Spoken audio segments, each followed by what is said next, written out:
तो बेटा हम लोग थर्मोडायनेमिक्स में हम लोग अभी जो चर्चा करने वाले हैं आपके साथ थर्मोडायनेमिक्स में, तो वर्क डन बाय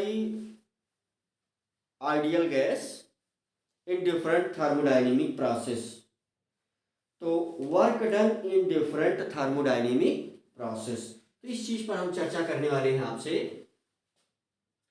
तो हम हमारा जो पॉइंट है आज का, तो work done in different thermodynamic process, thermodynamic process, है ना। तो बेटा हम लोग जो है इस चीज की चर्चा आपसे करने वाले हैं। तो बेटे ये जो है, तो इसमें हम दो पार्ट में इसको कर लेते हैं। तो एक है बेटा यहां पर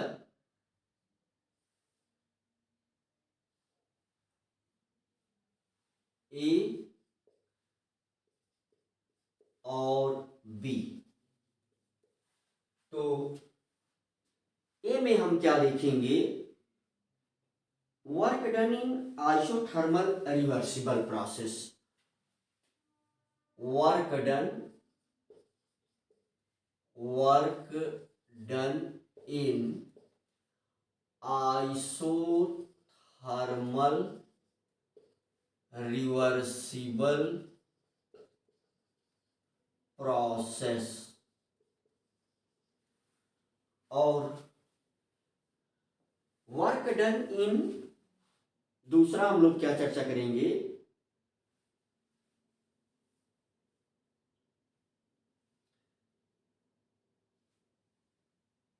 इसमें जो है work done in isothermal reversible process, है ना। तो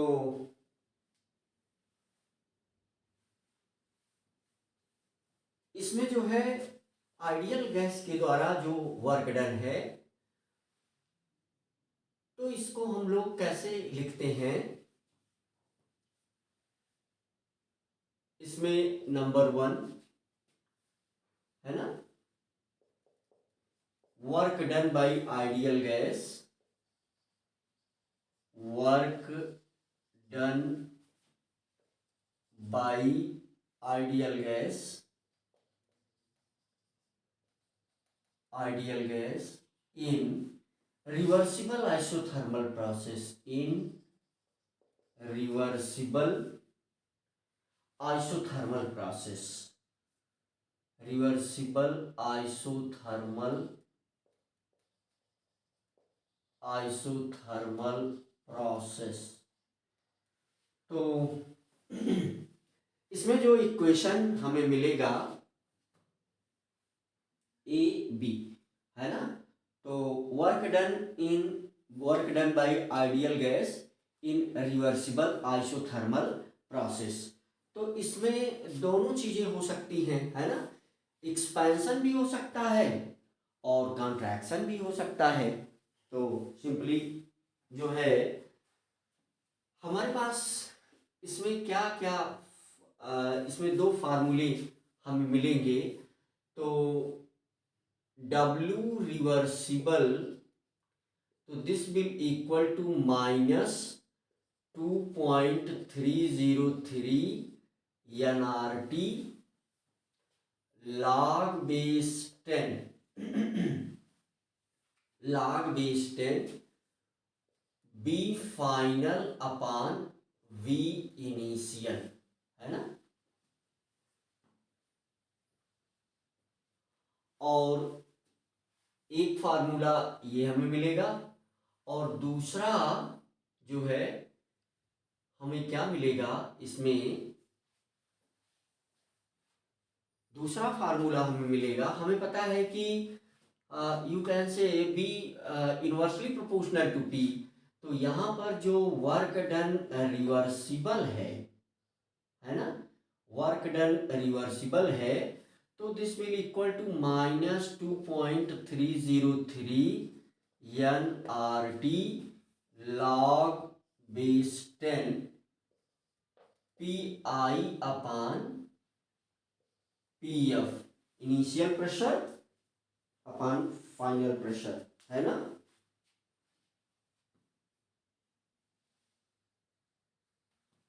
तो बेटा दूसरा जो है हम लोग इसमें जो देखेंगे, तो बी, यहां से B, work done in adiabatic reversible process, work done in एडिया, work done in adiabatic reversible process, reversible process. तो इसमें हमें क्या क्या समझना चाहिए कि PV power gamma is equal to constant, और इसमें जो वर्क डन होगा, है ना, वर्क डन जो होगा, तो W reversible in adiabatic process constant. तो यहाँ जो W की वैल्यू होगी, ये एक पॉइंट हमें याद रखना है, और इसमें जो वर्क डन होगा वो n R, work done is equal to n R upon gamma -1 with in bracket T2 minus T1, है ना, ए बी। और irreversible c, work done in irreversible isothermal process, work done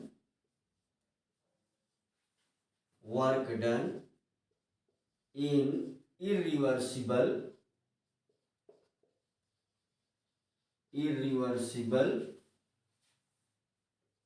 isothermal process. तो बहुत simple है ये, irreversible isothermal process. तो इसके लिए क्या होता है, इसके लिए जो फार्मूला यूज होता है, नॉर्मली अगर गैस वर्क करेगी मींस एक्सपेंशन होगा, तो -P डेल्टा बी, यानी यहां से जो W एक्सपेंशन होगा, तो यहां से -P डेल्टा बी, और कॉन्ट्रैक्शन होगा अगर इन्वायरमेंट वर्क करेगा, है ना, तो ये हो जाएगा +P delta V, environment work कर रहा है। और D जो है work done in irreversible adiabatic process, तो work done in irreversible adiabatic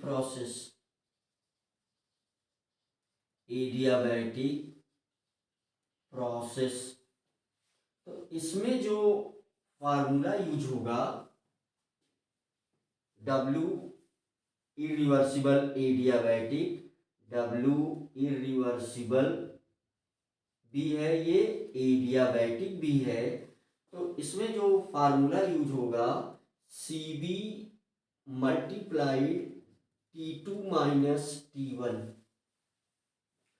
तो ये कुछ थर्मोडायनेमिक प्रोसेस में वर्क डन के क्या है, फार्मूले हैं।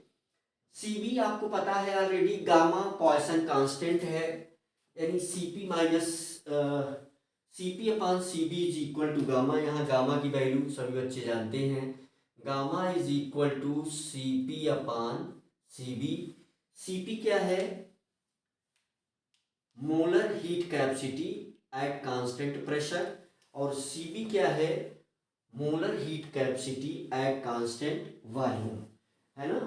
तो इस वाले फार्मूले का छोटा छोटा डेरिवेशन है, तो वो डेरिवेशन नॉर्मली हम लोग देख सकते हैं। तो ये वर्क डन के लिए कुछ फार्मूले यूज किए जाते हैं जिनको आपको ध्यान में रखना है। तो जैसे अगर हम इन दोनों फार्मूलों का छोटा सा डेरिवेशन है, अगर उसको हम देखना चाहें तो वो कुछ इस प्रकार से हम जल्दी से देख सकते हैं, राइट। तो इसको हम मिटा देते हैं। ये फार्मूला कैसे मिला हमें, इसको हम जल्दी से देख लेते हैं ना। तो यहां से क्या है हमारे पास, work done by ideal gas, यहां से हमारे पास क्या है, work done by ideal gas in reversible isothermal